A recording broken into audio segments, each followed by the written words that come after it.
Tema saya pagi hari ini, apa yang saya mau sampaikan ini adalah kesempatan. Kalau dengan judul ini,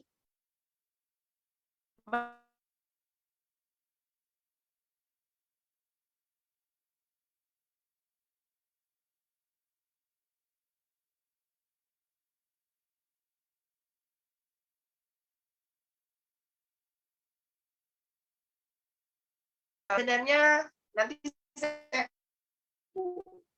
apa yang menginspirasi saya untuk saya bisa menyampaikan firman Tuhan ini pagi hari ini. Tapi bisakah saudara bayangkan bahwa apa yang sedang menjadi tema daripada saya hari ini? Ini adalah sebuah bentuk kasih Tuhan yang sangat luar biasa. Di mana Tuhan memposisikan dirinya untuk menjadi yang sepertinya Tuhan itu perlu ditolong, ya. Tapi kalau dari tema ini, saya coba saudara bayangkan ya, satu waktu kami pergi makan bersama dengan agak terganggu ya Bapak Ibu internetnya ya, agak putus-putus.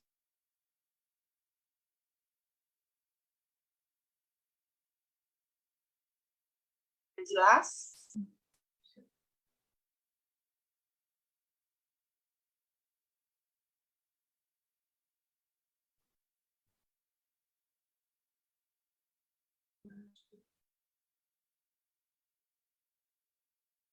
Agak putus-putus.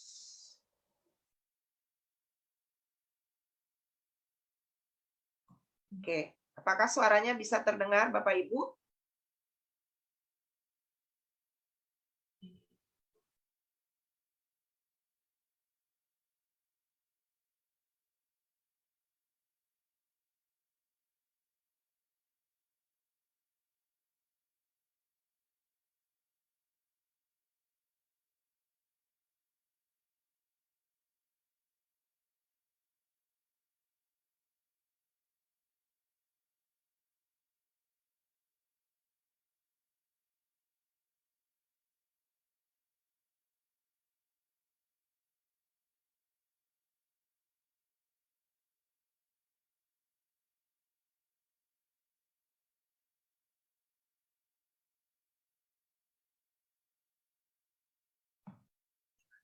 Shalom Bapak Ibu, apakah suara saya bisa terdengar? Bisa? Apakah masih putus-putus?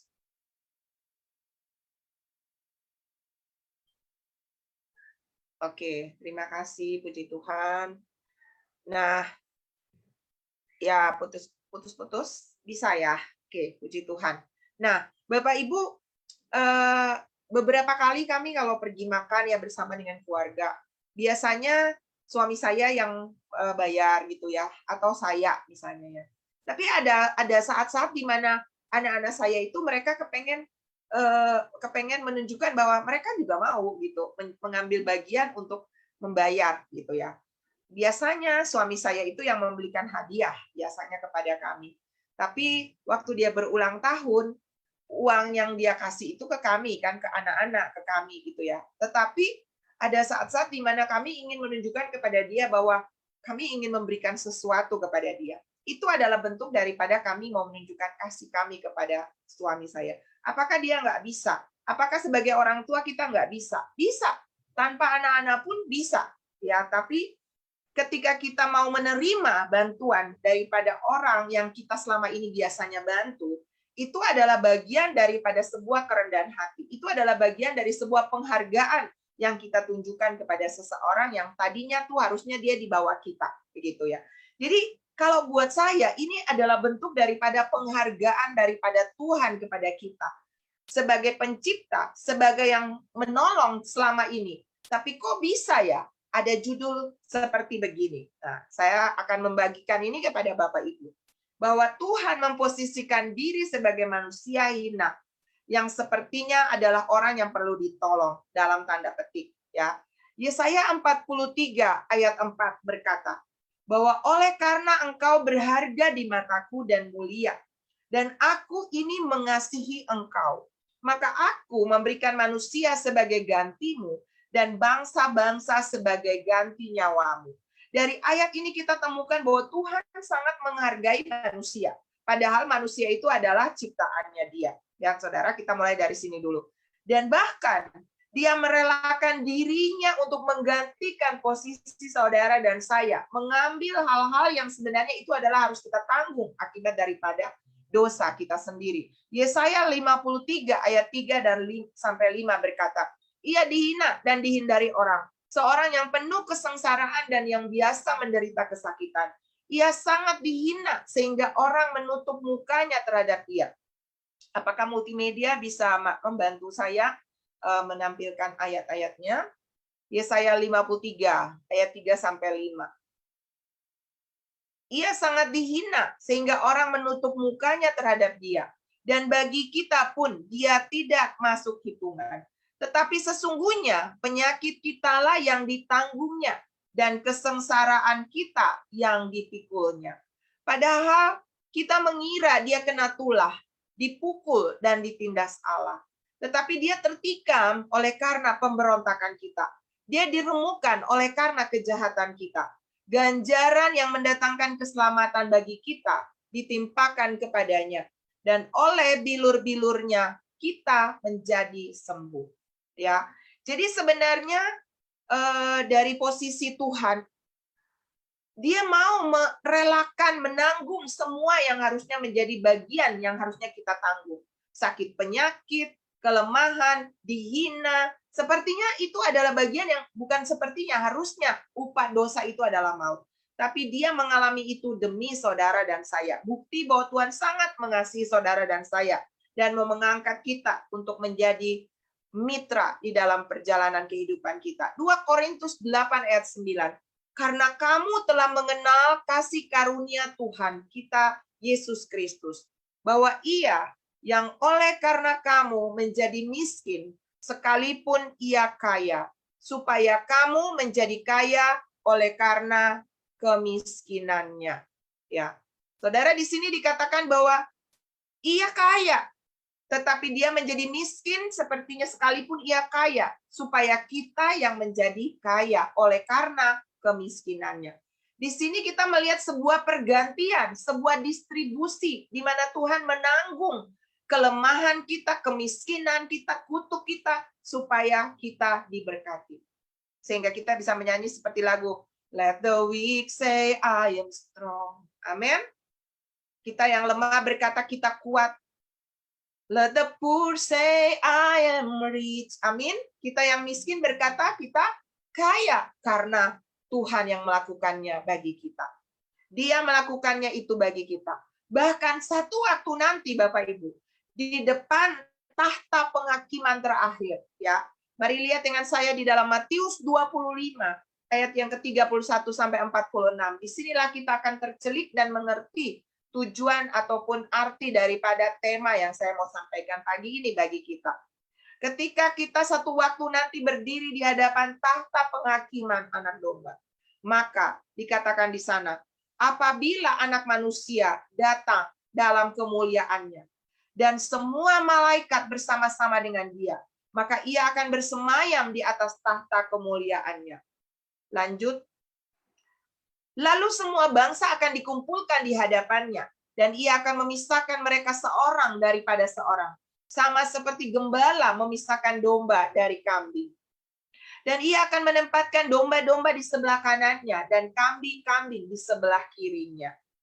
Dan raja itu akan berkata kepada mereka yang di sebelah kanannya, mari, hai kamu yang diberkati oleh Bapakku, terimalah kerajaan yang telah disediakan bagimu sejak dunia dijadikan. Wow.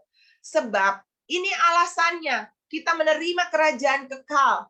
Ini alasannya kita ikut memerintah bersama dengan dia. Sebab, ini sebabnya, ketika aku lapar, kamu memberi aku makan.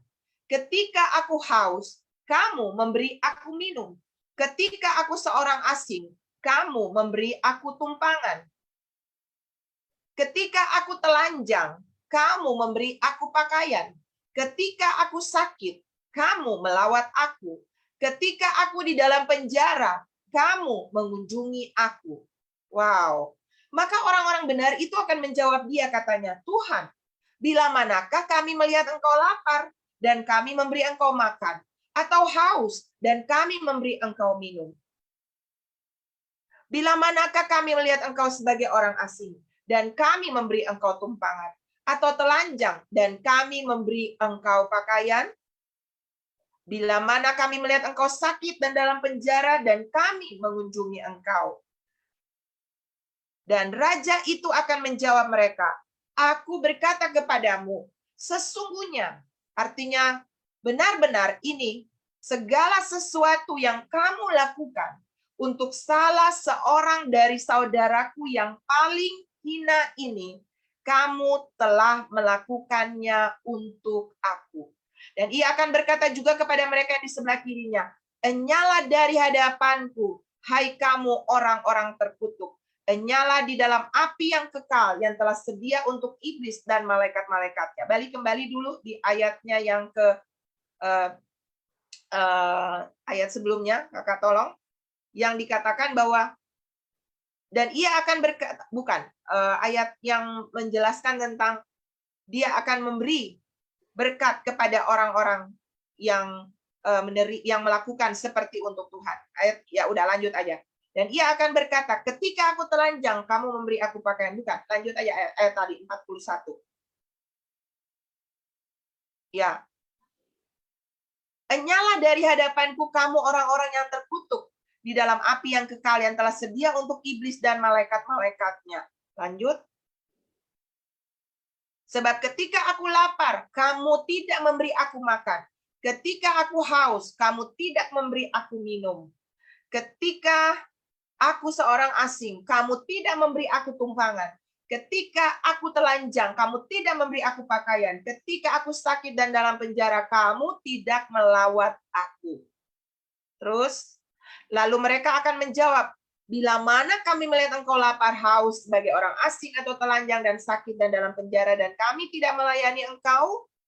Lalu raja itu akan berkata, sesungguhnya segala sesuatu yang tidak kamu lakukan untuk salah seorang dari yang paling hina ini, kamu tidak melakukannya juga untuk aku. Bapak Ibu, ternyata kapan kita bisa menolong Tuhan? Ya kan, pertanyaannya seperti begitu.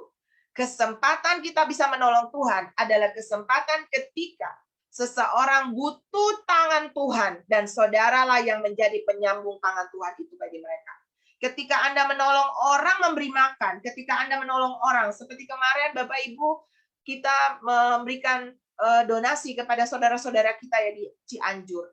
Ada yang menyumbang 50.000, ada yang menyumbang 100.000, ada yang menyumbang lebih daripada itu. Berapapun sumbangan, kepedulian Bapak Ibu untuk menolong orang-orang yang sedang ada di dalam masalah, yang sedang ada dalam pergumulan, Anda sedang melakukannya untuk Tuhan. Satu waktu Bapak Ibu, saya mungkin pernah bersaksi ini ya. Anak perempuan saya mau lahir ya, Charity, dan kami waktu itu baru pindah ke kota baru. Dan pada waktu itu kami belum terlalu banyak mengenal orang dan kami juga belum terlalu punya persiapan dan akhirnya dia sudah harus lahir. Dan ketika dia lahir itu mendahului apa yang dokter katakan. Dan waktu saya di rumah sakit Bapak Ibu, suami saya pergi ke kantor dan dia menelpon menanyakan bahwa apakah ada orang yang datang ke kamar saya, dan saya bilang belum ada yang datang membesuk saya. Lalu suami saya berkata bahwa ada orang yang sudah datang dan melunasi semua biaya rumah sakit.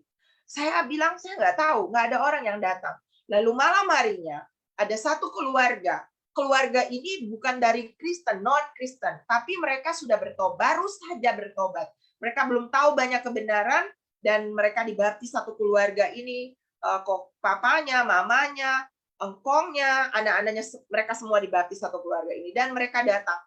Dan mereka membawa semua bundelan hasil pembayaran, melunasi semua biaya rumah sakit daripada kelahiran anak saya. Lalu ini kesaksiannya. Ini kesaksiannya dan ini yang menginspirasi saya ketika saya memberikan khotbah pagi hari ini. Dia bilang begini, beberapa minggu, 1 minggu sebelum saya melahirkan, dia bermimpi. Dan Bapak ini bermimpi, dia mendapat waktu itu belum ada WA. Waktu itu baru cuma SMS. Dan dia bermimpi dia mendapat SMS. Tulisan SMS begini, tolong saya ada di rumah sakit. Pengirimnya Tuhan Yesus. Hari itu dia bertanya, Yesus, dia baru bertobat, dia baru mengenal Yesus dari latar belakang non-Kristen. Dan dia bilang, Yesus minta tolong. Mana bisa Yesus Tuhan minta tolong sama saya? Tapi di SMS itu tulis, tolong saya di rumah sakit. Dan akhirnya itu mendorong dia untuk dia satu waktu dia datang ke komsel, lalu di komsel itu kepala komsel itu bilang begini, istri Pastor Luther sedang ada di rumah sakit baru melahirkan. Begitu dia dengar kata rumah sakit itu, dia berbicara kepada gembala komselnya, Pak, saya bermimpi begini loh. Apakah ini maksudnya? Lalu Bapak gembalanya menceritakan ayat Matius 25 ayat 31 sampai 46 ini, bahwa Yesus memposisikan diri seperti manusia yang perlu ditolong. Dan ketika kita menolong orang yang membutuhkan pertolongan kita, seperti kita sedang melakukannya untuk Tuhan. Jadi prinsip seperti untuk Tuhan, itulah yang Tuhan maksudkan ketika kita menolong dia. Karena dia tidak perlu ditolong. Tapi ketika kita punya kesempatan menolong sesama, kita sedang melakukannya untuk Tuhan. Dan akhirnya itulah yang mendorong dia untuk datang ke rumah sakit, dan dia melunasi semua biaya rumah sakit kami. Karena dia percaya bahwa dia mendapat sebuah instruksi dari Tuhan untuk menolong Tuhan melalui kami. Saudara bisa paham sampai di sini? Dan Bapak Ibu, hidup ini adalah sebuah pilihan. Hidup ini adalah kesempatan. Kesempatan untuk kita mengisi catatan buku kehidupan kita yang satu waktu nanti. Seperti Matius 25 tadi. Di hadapan tahta Tuhan. Tuhan akan memisahkan domba dan kambing. Dan ternyata domba adalah kategori orang-orang yang menjadi penolong Tuhan, ya, dalam tanda petik. Ketika kita melakukan untuk orang-orang hina, ketika kita menolong orang-orang yang tidak berdaya, Bapak Ibu kita sedang melakukannya untuk Tuhan. Dan kita akan menerima bagian terbaik sebagai berkat yang Tuhan sediakan di dalam ayat 36 tadi. Sebaliknya, ketika kita menjadi orang-orang yang masa bodoh, cuek, tidak peduli untuk mempedulikan orang yang ada di sekeliling kita. Kita jadi orang yang egosentris. Yang penting saya makan, minum, pakai cukup. Hanya tentang saya dan tidak pernah menginvestasikan sesuatu untuk seseorang atau orang-orang yang membutuhkan kita. Maka kita adalah golongan kambing. Dan Alkitab berkata di sini dengan jelas di dalam ayat berapa tadi? Kita orang-orang terkutuk. Ketika kita jadi orang yang apatis, masa bodoh, tidak punya simpati dan empati untuk menolong sesama. Dikatakan di sini, nyala dari hadapanku kamu orang-orang terkutuk. Nyala ke dalam api yang kekal, yang telah tersedia untuk iblis dan malaikat-malaikat. Saudara, dan alasannya di bawah, sebab ketika aku sakit, kamu tidak mengunjungi aku. Ketika aku miskin, ketika aku lapar, kamu tidak memberi aku makan. Bapak Ibu, mari kita pilih untuk menjadi orang-orang. Memang Tuhan bisa melakukan segalanya dengan tangannya sendiri. Pastor Luther pernah menyampaikan bahwa Tuhan bisa pakai invisible hand. Tangan Tuhan bisa langsung datang dan menolong orang itu. Tapi Tuhan juga mau memakai tangan saudara dan saya. Karena ternyata di balik saudara dan saya menolong orang lain, di situ ada berkat besar yang Tuhan sediakan. Disitulah ada material-material yang saudara sedang kirim untuk kekekalan, untuk harta kekalmu, untuk rumah besarmu yang engkau akan bangun. Di akhir daripada khotbah saya ini, Bapak Ibu, saya akan memutar sebuah video, sebuah cuplikan daripada perjalanan seseorang yang pernah dibawa. Dia mengalami near death experience, dia mengalami mati suri, dan dia mengalami bagaimana dia melihat apa yang terjadi di sana. Dan saya mau saudara melihat itu. Jadi, saudara, hidup ini kita bisa menjadi penyambung tangan Tuhan, ya. Artinya kita menjadi history maker, pembawa cerita Tuhan. Atau kita bisa memilih untuk menjadi zero man, manusia nol. Nggak ada nggak pengaruh, ada juga nggak pengaruh. Jadi kita nggak peduli dengan orang lain. Kita nggak pernah jadi garam dan terang. Kita nggak peduli untuk jadi berkat. Kita nggak peduli untuk menolong orang lain. Yang penting saya, ya. Itu orang yang disebut zero man. Tapi kita juga bisa memilih untuk menjadi troublemaker, pembuat masalah. Kalau kita ada, maka orang akan punya masalah. Karena kita akan jadi tukang gosip, kita akan menjadi tukang adu domba, kita akan jadi orang yang buat masalah buat orang lain, kita melakukan tanggung jawab kita nggak maksimal, sehingga membuat orang harus marah. Itu troublemaker. Bapak Ibu bisa memilih. Dan ternyata ketika kita menjadi troublemaker, kita sedang menyusahkan Tuhan dan juga menyusahkan sesama. Ketika kita melakukan orang lain, menyusahkan orang lain, kita sedang melakukannya juga untuk Tuhan. Dan Alkitab berkata di dalam Yesaya 1:14-15 bahwa kalaupun kita melakukan perayaan-perayaan, tapi hati kita jahat, hati kita busuk, hati kita nggak tulus, tidak murni, maka dikatakan di sini ayat 14-15, perayaan-perayaan bulan barumu dan pertemuanmu yang tetap, aku benci melihatnya. Semuanya itu menjadi beban bagiku. Aku telah payah menanggungnya. Apabila kamu menadahkan tanganmu untuk berdoa, aku akan memalingkan mukaku. Bahkan sekalipun kamu berkali-kali berdoa, aku tidak akan mendengarkannya, sebab tanganmu penuh dengan darah. Ketika kita melakukan kejahatan, kita nggak peduli dengan orang lain. Kita sedang menjahati Tuhan. Dan ada hukuman bagi orang-orang yang hanya hidup menurut keinginan daging. Tapi ada mahkota bagi orang-orang yang melakukan kehendak Tuhan. Pilihan ada pada tangan kita. Dan saudara, banyak orang Kristen nanti akan terkejut satu waktu nanti. Ketika dia melihat akhir dari perjalanannya. Jangan puas dengan KTP Kristen. Jangan puas dengan kita pergi ke gereja. Tetapi puaslah ketika kita menjadi history maker. Pembawa cerita Tuhan bagi orang lain. Ketika orang lain membutuhkan pertolongan Tuhan, maka kitalah yang akan menjadi penyambung tangan Tuhan. Ada sebuah video klip, dan tolong multimedia siapkan. Ini adalah kisah daripada seorang pastor, ya, namanya Pastor Park Yong-gyu. Dia berasal dari Korea. Dia adalah wakil daripada Pastor Yong-gyu, Bapak Ibu. Dan ini kisah daripada apa yang dia alami. Multimedia sudah siap. Kalau multimedia sudah. Ya, oke. Kita lihat ya Bapak Ibu. Kita simak apa yang dialami oleh Pastor. Di tahun 1987, Pastor Park meninggal karena tekanan darah tinggi. Tapi karena kasih karunia Tuhan, hidupnya diperpanjang lagi 20 tahun. Pada waktu kematiannya, Tuhan menunjukkan kepadanya surga dan neraka. Saya mempunyai gereja yang sangat besar dengan 5.000 jemaat. Namun saya ditegur Tuhan karena kesombongan saya. Sekarang saya takut akan Tuhan. Saya dulu memiliki properti seharga 150 juta US dollar. Saya mempunyai 5 mobil mewah. Namun setelah pengalaman kematian saya menjual semuanya. Ingat bahwa keselamatan tidak bisa dibeli dengan apa yang kita punya, tapi dengan iman. Pada waktu saya meninggal, saya melihat 2 orang masuk ke ruangan saya. Tapi orang-orang ini masuk ke ruangan saya melalui tembok. Lalu saya berteriak, siapa? Salah satu dari mereka berkata, kami adalah malaikat yang dari surga. Kami dari kerajaannya. Sinar yang begitu terang bersinar di sekitar malaikat itu. Malaikat yang di kanan saya memperkenalkan dirinya. Saya adalah suruhan Tuhan Yesus di kerajaannya. Yesus memanggil saya dan menyuruh saya untuk turun ke bumi. Dia menyuruh saya untuk membawamu ke surga, yaitu membawa saya ke 3 tempat yang berbeda di surga. Di tempat pertama saya melihat anak-anak kecil tinggal bersama-sama. Tempat yang kedua adalah tempat di mana orang-orang dewasa tinggal.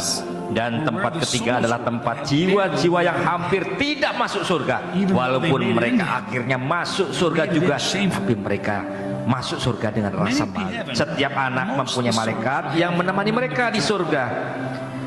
Di surga kebanyakan jiwa-jiwa memiliki rumah mereka masing-masing.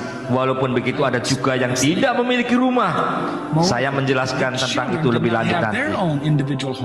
Dan lagi, anak-anak itu tidak mempunyai rumah. Lalu saya bertanya, anak-anak itu kan juga jiwa-jiwa. Mengapa mereka tidak mempunyai rumah mereka sendiri? Malaikat itu menjawab, sama seperti orang di dunia butuh bahan-bahan bangunan. Kami di surga juga butuh bahan-bahan bangunan untuk membangun pembangunan di sini. Saat seorang melayani gereja dan yang lain melayani Tuhan, semuanya itu akan menjadi bahan-bahan bangunan untuk membangun rumah di surga. Saat bahan-bahannya sudah disediakan, malaikat-malaikat akan bekerja untuk membangun rumah itu. Anak-anak itu yang masih di bawah umur tidak sempat menyediakan bahan-bahan untuk membangun rumah mereka di bumi. Mereka yang tinggal di rumah-rumah yang terbaik adalah mereka yang sudah menginjili banyak kali. Malaikat-malaikat itu kemudian membawa saya ke tempat orang-orang suci yang tinggal di rumah-rumah yang bagus. Malaikat-malaikat itu berkata, ini adalah tempat di mana orang-orang suci yang sudah menginjili banyak orang tinggal. Dan tempat itu terasa seperti pusat kotanya surga. Di dalam sejarah kekristenan ada 4 orang yang memiliki rumah yang terbesar dan yang terindah. Malaikat-malaikat itu membawa saya ke rumah evangelis Amerika yang bernama D.L. Moody, pendeta Inggris John Wesley, dan evangelis Itali Korea Pastor Choi Kong Yu. Keempat orang ini memiliki rumah terbesar di surga. Keempat orang ini menghabiskan hidup mereka menginjili orang sampai mati. Di antara orang percaya Korea ada seorang pekerja yang mempunyai rumah yang begitu besar. Pekerja ini telah membangun banyak gereja dengan semua miliknya. Dia telah memberikan 3.000 kantong beras kepada yang miskin. Dia secara diam-diam telah membantu banyak pastor dalam hal keuangan. Dia membantu banyak murid belajar teologi atau mendanai sekolah mereka. Dia juga mengambil seorang pastor tua ke rumahnya dan merawat.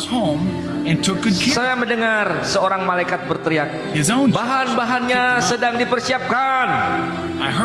Saya bertanya kepada malaikat yang di sebelah kanan saya mengenai bahan-bahan itu.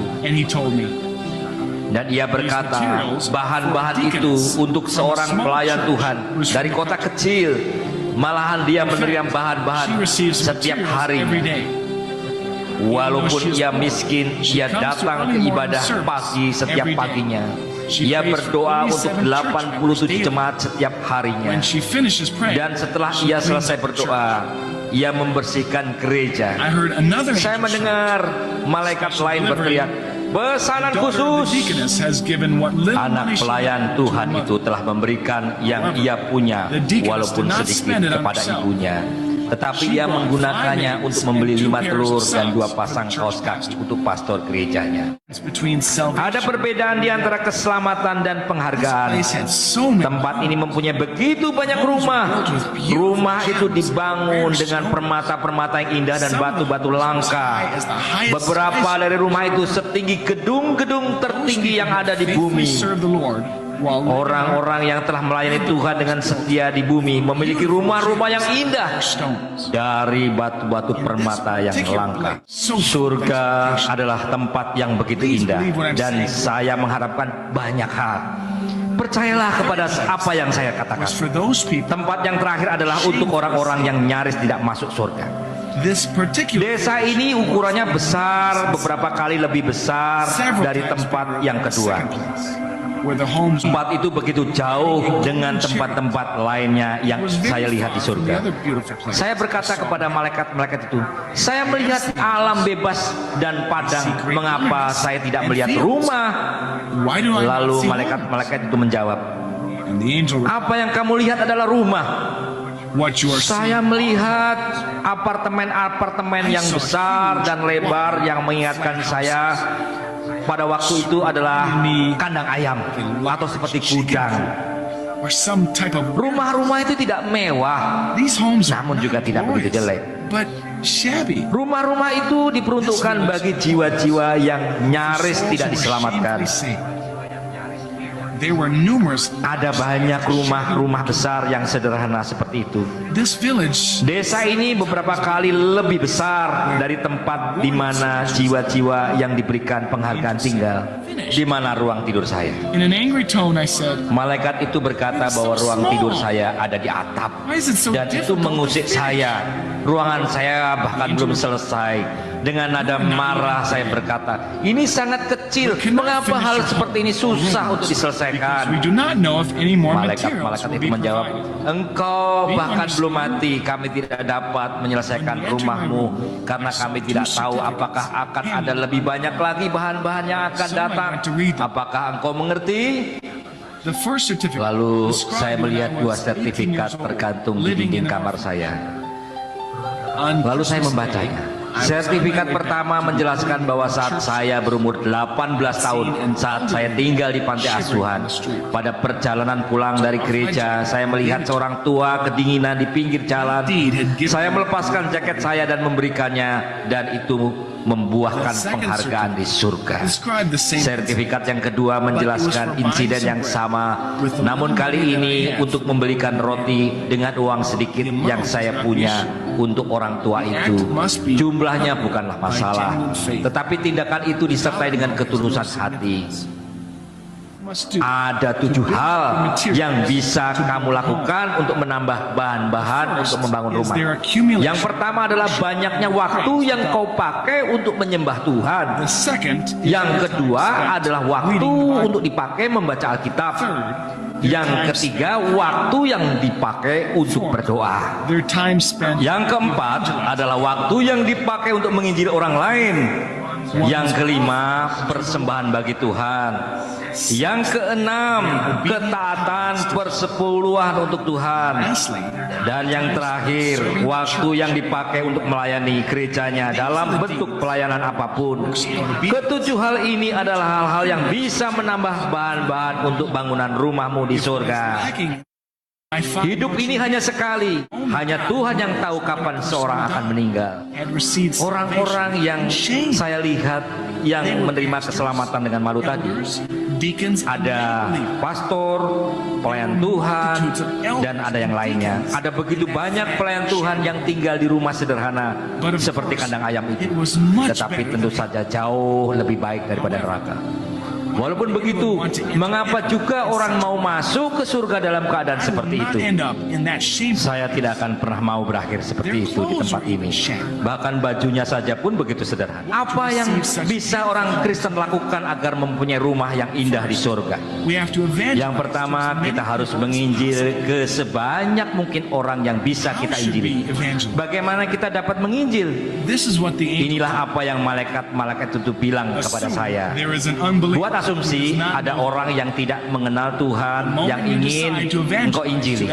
Saat engkau membuat keputusan engkau ingin menginjili orang itu, bahan-bahan untuk membangun rumahmu akan disiapkan. Saat engkau berdoa tak henti-hentinya untuk keselamatan mereka, lebih banyak bahan-bahan bangunan dipersiapkan. Engkau harus melanjutkan dan memfollow up mereka, mengunjungi mereka, dan terus menginjil, dan bahan-bahan rumahmu akan terus bertambah di surga. Saat orang berkata ia tidak bisa ke gereja karena tidak mempunyai baju, engkau harus menyediakannya untuk mereka. Jika seorang berkata dia tidak mempunyai Alkitab, engkau harus juga menyediakannya.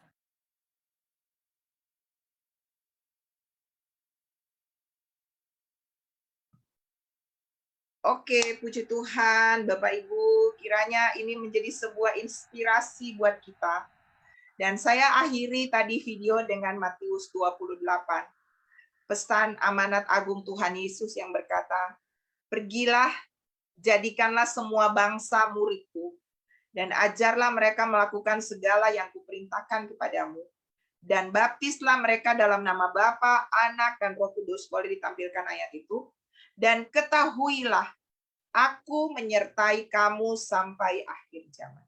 Jadi Bapak Ibu, ketika kita dalam tanda petik menolong sesama, melakukan seperti untuk Tuhan, melayani di gereja, menambah bahan-bahan bangunan tadi, ya, Alkitab berkata Tuhan Yesus pergi menyediakan tempat bagi saudara dan saya. Tempatnya sudah ada, tapi materialnya saudara yang harus kirim itu ke surga. Amin. Ada salah satu teman saya, kami punya orang yang cukup kami kenal di Denpasar. Dia pernah datang ke Makassar waktu kami masih beberapa tahun lalu. Dia pernah mengalami yang namanya near death experience. Dan dia menceritakan, Tuhan izinkan dia bangkit lagi, dan dia menceritakan keadaan ketika dia mati itu. Beberapa jam ketika dia dibawa ke sana. Dan dia melihat betul ada rumah-rumah. Dan dia adalah orang yang suka pakai emas, suka pokoknya kalau dia pakai baju merah pasti emasnya tuh pakai batunya merah begitu ya. Orangnya tuh nyentrik, maksudnya orangnya suka bergaya begitu ya. Tetapi dia orang yang karena berada ya, punya uang gitu. Jadi sukanya tuh entertain, sukanya tuh yang seperti begitu. Dan ketika dia mengalami seperti Pastor Park tadi, ketika dia kembali, dia menjual semua hartanya, mobil-mobil mewah menjadi kebanggaannya, dan dia mulai mengarahkan hidup. Ada, kalau nanti Bapak Ibu buka di YouTube, itu ada ceritanya dia, bagaimana dia mendedikasikan hidupnya karena dia juga nyaris tidak menerima hal yang terbaik, padahal dia melakukan yang terbaik di bumi. Tapi ternyata karena apa yang dia lakukan itu diekspos. Jadi kebaikan-kebaikan kita, tapi kalau diketahui dan dibalas oleh orang lain, itu menguap, Bapak Ibu. Jadi lakukanlah kebaikan tanpa diketahui. Beramal di secret place itu jauh lebih bernilai, ya. Seperti tadi Pastor Park, dia menerima sertifikat di rumahnya. Karena apa? Dia menolong orang di saat dia justru lagi miskin. Waktu dia lagi nggak punya uang, dia bahkan menolong orang. Ya, jadi pemberian-pemberian kita yang kecil, jangan berpikir, nanti aja saya sudah kaya, punya banyak uang, baru saya mulai menabur. Jangan, Bapak Ibu.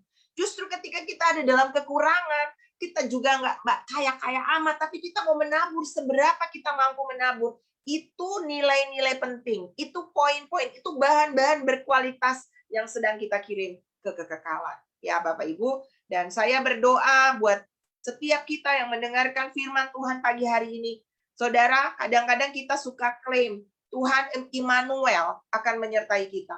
Tapi kita lupa, Matius 28 tadi berkata, pergilah, jadikanlah semua bangsa muridku, ajarlah mereka melakukan segala yang kuperintahkan kepadanya, baptislah mereka dalam nama Bapa, Anak, dan Roh Kudus. Baru dikatakan di sana apa? Dan ketahuilah, aku menyertai kamu senantiasa sampai akhir zaman. Jadi, selain kita akan disertai sampai akhir zaman, kita juga sedang mengirim material untuk bangunan rumah kita yang indah di surga. Selain kita akan menerima mahkota dan menerima rumah-rumah megah di surga, tidak tinggal di kandang ayam. Tadi dikatakan keselamatan berbeda dengan penghormatan, ya. Alkitab mencatat itu, terang matahari berbeda dengan terang bulan, berbeda dengan terang bintang. Hari Minggu kemarin saya menjelaskan seminar tentang akhir zaman, saya menjelaskan di onsite di Jakarta bahwa Bapak Ibu, nanti pada saat pengangkatan terjadi rapture, maka akan ada di sana tahta yang namanya bema. Di tahta bema itu bukan untuk penghukuman orang yang akan binasa atau orang yang akan selamat. Tapi itu tentang keselamatan. Semua yang ada di situ akan masuk dalam keselamatan. Tapi yang membedakannya adalah harta, warisan yang Tuhan akan berikan di sana. Ya, tadi kalau saudara lihat ada 3 tempat, anak-anak, ada tempat orang-orang yang punya rumah megah, yang dia lihat, yang dia kenal di sana, ada salah satunya adalah John Wesley, ya. Orang yang penginjil terkenal, yang selama hidupnya dia mengabdikan hidupnya untuk menyelamatkan banyak jiwa, ya. Tapi ada yang ketiga, tempat di mana jauh dari pusat kota, surga, ya. Mungkin kita masuk surga, tapi ibarat kita tinggal di pedalaman, tinggal di Irian, ya. Tinggal seperti di kandang ayam barat tadi, saudara, ya. Bisa seperti begitu. Dan ada orang-orang yang akan punya material rumah-rumah yang keren sesuai dengan kesempatan yang dia isi selama dia hidup. Apa yang saya mau bilang pagi ini buat Bapak Ibu? Jangan terlalu masa bodoh atau cuek dengan kesempatan itu. Ketika ada dibilang, ayo kita menabur, ayo kita menolong, ada orang di sampingmu yang mungkin lapar, ada orang di sampingmu yang mungkin butuh sesuatu, jangan terlalu cuek. Karena itu kesempatan yang Tuhan sedang kasih untuk mengirimkan materialmu ke surga. Ketika engkau melakukan yang mengambil kesempatan itu, dengar tadi, ada material yang akan masuk ke sana. Saya berdoa pagi hari ini, mari jadi orang-orang yang tanggap. Orang-orang yang tidak masa bodoh dengan hidup ini. Tapi orang-orang yang mengisi setiap kesempatan yang ada. Supaya kita tidak menyesal. Kata-kata terakhir yang saya mau bilang buat Bapak Ibu begini. Coba renungkan kata-kata dari seorang rasul besar abad ini, Billy Graham, almarhum yang sudah meninggal. Selama hidupnya, ada ratusan jiwa yang sudah dia menangkan untuk Tuhan. Ya, rasanya kerajaan Allah dia hidup untuk itu. Dia harus mengabdikan seluruh hidup bagi dia. Namun saudara dengarkan perkataannya dia. Dan ini jadi pelajaran bagi saudara dan saya. Saat dia ditanya oleh seseorang, kalau Pak Billy Graham diberi kesempatan untuk memulai hidup lagi, apakah yang akan Bapak lakukan? Saudara dengar apa yang dia jawab. Saya akan meluangkan lebih banyak lagi waktu untuk menyelami kitab suci, belajar tentang Tuhan, teologi, mengenal Tuhan lebih lagi. Penyesalan saya yang terutama adalah saya tidak memberi perhatian untuk membaca, menghafal firman Tuhan, ya studi saya. Saya menyesalinya karena saya merasa jika saya lebih penuh, saya akan lebih mengenal kitab suci. Bayangkan saudara, penginjil dunia loh, dia bilang begitu. Saya mempunyai teman-teman yang dapat menghafal begitu banyak ayat-ayat kitab suci. Dan hari ini saya tahu itu sangat berharga buat saya. Kenapa Pastor Billy Graham berkata seperti itu? Karena dia menyadari bahwa dia sudah mulai merasa hilang daya ingatnya. Bapak Ibu yang ada di grup Speak the Word, menghafal ayat. Ada yang sudah 600-700 hari. Anak-anak kita, anak terang, sudah hafal sampai 600 ayat. Rasanya apa kerjaannya? Tiap hari baca, hafal, kirim ke voice note. Rasanya nggak terlalu penting. Tapi saudara dengar seorang Billy Graham berkata, kalau ada hal yang dia kepengen lakukan untuk mengulangi hidupnya lagi, maka dia mau untuk lebih banyak mengisi pikiran dan hatinya dengan firman Tuhan. Kenapa? Karena dia sudah mulai kehilangan daya ingat alias sudah tua. Saya berdoa pagi hari ini, nanti siang saya akan berbicara tentang mengisi kesempatan dan bagaimana kesempatan yang paling urgent yang saudara dan saya harus lakukan sebagai kualitas terbaikmu untuk kekekalan. Tapi pagi ini saya mau berdoa supaya mari kita tidak menghabiskan hidup kita dengan tidak mengisi kesempatan yang ada. Ingat tadi Bapak Ibu, berdoa, membaca firman Tuhan, injili sebanyak mungkin orang, ya, menabur di dalam kekekalan, membayar perpuluhan, dan menolong sesama melakukan hal-hal yang terbaik. Itu taburan-taburan spesialmu. Itu bahan bangunan saudara sendiri. Tuhan nggak butuh apapun dari saudara, tapi Tuhan kepengen saudara punya rumah megah di sana. Dan materialnya ditentukan oleh seberapa saudara dan saya mengirimnya ke sana. Kalau kita melakukan sesuatu dan kita dibayar, udah dapat upahnya. Seperti tadi Pastor Park. Dia melakukan hal-hal yang spektakuler. Dia mengamal, tapi dia dibayar. Dia dikasih penghargaan oleh manusia. Dia diekspos kemana-mana. Dia terkenal. Tapi ketika dia melakukan sesuatu untuk seseorang tanpa balas budi, untuk orang di pinggir jalan tadi, seperti kisah dia tadi, itu sertifikat yang digantung di rumah kekalnya di surga. Berapa banyak sertifikat yang saudara mau tabung untuk kekekalan? Berapa banyak bahan yang saudara mau kirim hari ini ke surga? Atau saudara mau cuma tinggal di kandang ayam? Silahkan. Tapi mari pagi hari ini, hidup ini adalah sebuah kesempatan. Saya mau mengajak Bapak Ibu untuk jangan menyia-nyiakan kesempatan. Saya berterima kasih kepada Bapak Ibu yang kemarin tanggap. Mengambil kesempatan untuk menyumbang. Dan saya nggak mau tunda. Jadi hari itu ketika kami menutup kesempatan untuk ada donasi, saya dengan beberapa teman, Ibu Paula, kita pergi berbelanja. Dan hari itu juga, kita membawa mobil untuk mengangkut barang-barang itu. Saya mengutus adik saya, Pak Simon, untuk membawa barang-barang itu ke Cipanas karena kita tidak bisa masuk ke Cianjur dan daerah itu cukup banyak. Dan saya bersyukur Bapak Ibu, kita bisa melakukan sesuatu. Saya percaya seberapapun Bapak Ibu punya taburan, itu adalah materialmu sendiri di surga. Dan bagi yang belum, mari belajar tanggap. Karena itu mungkin saja sebuah kesempatan untuk kaca jendelamu, itu mungkin sebuah mutiara untuk bangunanmu. Jangan terlalu masa bodoh, ya Bapak Ibu. Ayo lebih giat menabur, bukan cuma untuk dunia sekarang, tapi untuk kekekalan. Hidup ini adalah kesempatan.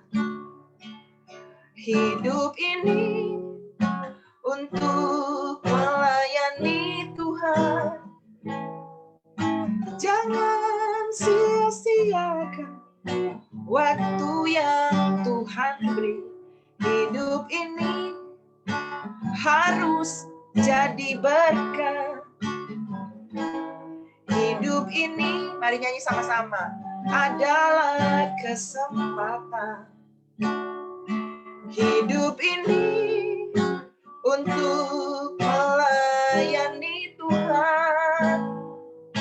Jangan sia-siakan waktu yang Tuhan beri. Hidup ini harus jadi berkat. Oh Tuhan, pakailah hidupku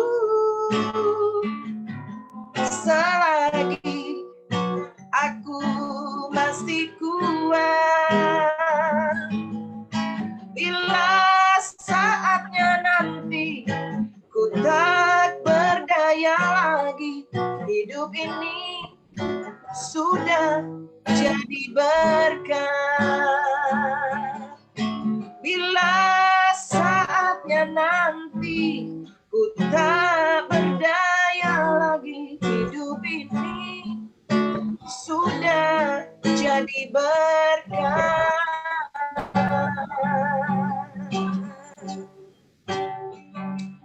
Mama saya sedang mengikuti siaran kita di pagi hari ini, Bapak Ibu. Dan umur mama saya 93 tahun. Hari ini dia udah nggak bisa jalan, ya. Dia lagi open kamera. Saudara lihat di sana yang namanya Oma Sarah. Saudara di Zoom bisa melihat dia. Nah, ini umurnya 93 tahun. Tapi saya saksi perjalanan hidupnya berjalan bersama dia. Waktu dia jadi majelis, seumur hidupnya dia melayani Tuhan. Dia jadi penatua, dia jadi diaken, dia jadi guru sekolah minggu. Dan saya ingat kalau hari Minggu dia pergi pagi, tuh pulang tuh kadang udah malam. Setelah ibadah dia nggak pulang. Dia bawa sembako, dia bawa perjamuan bersama dengan pendetanya. Naik ke gunung-gunung.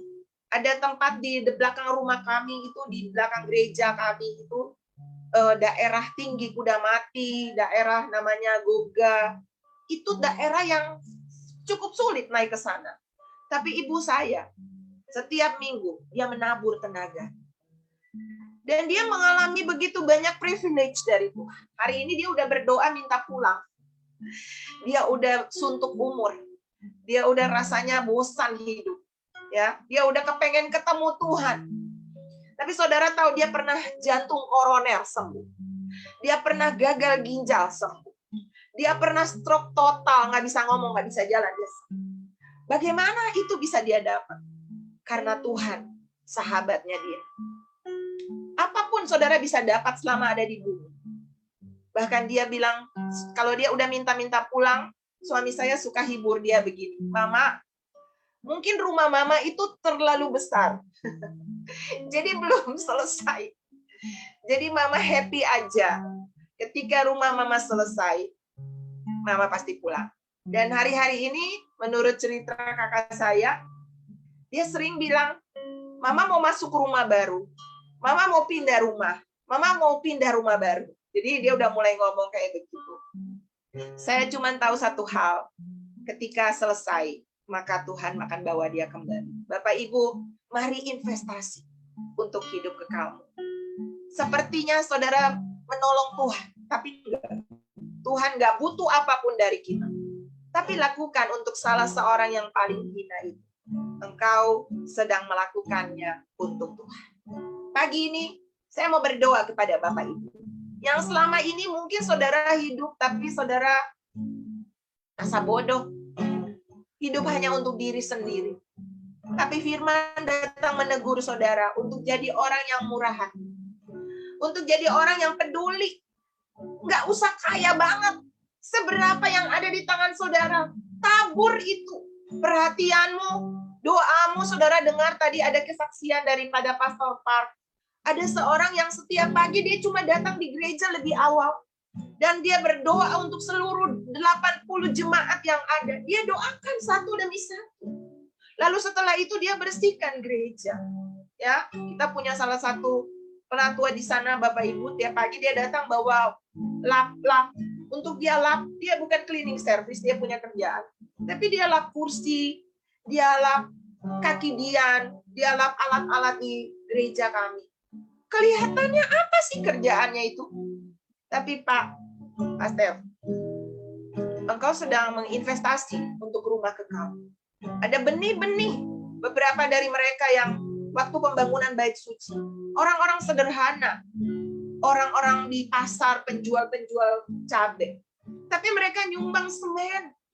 Itu membuat hati kami tuh, wow, dalam kesederhanaan, dalam kekurangan. Tapi mereka sedang menabur untuk kekekalan. Kemarin waktu ke Cianjur, ada yang nyumbang 50. Wow, itu berharga. Kepedulian, material yang sangat berharga untuk hidup kekal saudara. Mari Bapak Ibu, kita nggak pernah tahu hidup kita kapan berakhir. Kita berkata 70, 80 kalau kita kuat. Kalau di dalam Kejadian itu sampai umur 120 tahun. Tapi bukan berapa banyak hidup kita hidup di muka bumi, umur kita. Tapi berapa banyak investasi yang kita sudah lakukan. Dalam tanda petik, sepertinya kita menolong kepada orang-orang di sekelilingmu. Pelayanan yang kau lakukan di gereja, sekecil apapun itu, kau sedang melakukannya untuk Tuhan. Saya mau berdoa kepada Bapak Ibu pagi ini yang mau mengambil keputusan bahwa saya mau menjadi history maker. Saya mau menjadi orang-orang yang membawa sejarah dan membuat sejarah Tuhan. Saya mau lebih banyak mengirim material untuk rumah saya di surga. Dengan mempedulikan orang-orang di sekeliling saya. Kalau itu Bapak Ibu yang di onsite, Bapak Ibu yang di online, Bapak Ibu boleh angkat tangan. Tuhan, aku berdoa kepada anak-anak-Mu yang ada di onsite. Yang ada di onsite boleh berdiri. Yang ada di online boleh angkat tangan Bapak Ibu. Tuhan, aku berdoa kepada mereka yang hari ini kami mendengar firman ini. Ini kesempatan untuk kami tahu bahwa ternyata kami orang-orang yang diberkati ketika kami menolong orang-orang yang ada di sekeliling kami. Kami hidup dengan murah hati. Kami mempedulikan orang lain. Kami menjadi penyambung-penyambung tangan Tuhan. Tapi kami juga akan jadi orang-orang terkutuk kalau kami nggak peduli dengan orang-orang yang susah di sekeliling kami. Aku berdoa pagi hari ini kepada anak-anak-Mu yang mengangkat tangan yang berdiri. Infuskan ke dalam hati mereka suatu rasa untuk mengabdi kepada Tuhan dan sesama. Alkitab berkata, kasihlah Tuhan Allahmu dengan segenap hatimu dan kasihlah sesamamu manusia seperti dirimu sendiri. Kalau kita punya kasih kepada Tuhan, buktinya kita mengasihi sesama. Kita melakukan apapun, pekerjaan-pekerjaan kecil, tapi kita tahu itu material kita ke surga. Tuhan lihat komitmen anak-anak-Mu. Tolong mereka Tuhan. Buka mata mereka. Teguhkan hati mereka. Murahkan hati mereka untuk mengulurkan tangan kepada orang yang membutuhkan pertolongan. Bukan karena mau mendapat apa-apa, tapi karena sudah dapat segalanya. Maka kami mau menabur di dalam kekekalan untuk rumah kekal kami. Memberkati mereka Tuhan. Apapun keputusan yang mereka ambil hari ini, Tuhan tolong mereka untuk mereka dapat merealisasikan itu dalam kehidupan mereka. Dan bukan cuma sampai di situ, tapi akan lebih banyak jiwa yang mereka bawa ke dalam gerejamu. Akan lebih banyak orang-orang yang akan kami injili. Saudara mulai lancar untuk menginjil, pakai handphone, ajak orang datang ke gereja. Masih banyak kursi-kursi yang kosong di sana. Dan saudara yang harus isi. Dan itulah materialmu untuk kekekalan. Tuhan, aku berdoa, ada semangat penginjilan, ada gairah untuk memenangkan jiwa. Kami tidak puas tiap hari kami datang sendiri, tapi setiap minggu, setiap hari ibadah, Rabu, Jumat, kami mau bawa jiwa Tuhan. Kami mau bawa jiwa. Dan itu adalah mahkota kami sendiri Tuhan. Aku berdoa dalam nama Yesus, jemaat-Mu ini bukan jemaat yang masa bodoh, tapi jemaat yang punya gairah ilahi. Jemaat yang punya passion seperti hati Tuhan. Tinggalkan surga, datang menjadi hamba. Mati di kayu salib, dihina, begitu menderita, hanya untuk keselamatan banyak orang. Tuhan tolong taruh itu di hati kami. Roh Kudus. Pasyata patakaralaba sikaralaba. Api Roh Kudus bakarkan. Api Roh Kudus bakarkan. Karalaba syata patakaralaba sikaralaba syat. Mama maya takaralaba bakar. Ada begitu banyak jiwa yang sedang berjalan menuju kebinasaan. Tolong kami untuk kami menghentikan kereta-kereta kematian itu dan membawa mereka kembali kepada kereta kehidupan. Ada istri, ada suami, ada anak, ada orang tua yang belum selamat. Oh Roh Kudus, bantu kami untuk kami memfollow up, mencatat nama-nama mereka, untuk kami boleh berdoa bagi mereka setiap hari, berdoa, supaya mereka juga diselamatkan. Kami tidak egois untuk keselamatan kami sendiri, tapi kami juga mau berdoa untuk keselamatan keluarga, teman, handai taulan kami. Tuhan, hamba selesai. Tapi Roh Kudus jangan berhenti, terus bicara di hati kami. Gelisahkan kami kalau kami cuek. Gelisahkan kami kalau kami masa bodoh. Dan takut akan Tuhan memenuhi kami pagi hari. Terima kasih Tuhan. Dalam nama Yesus kami berdoa. Haleluya. Amin. Tuhan memberkati Bapak Ibu.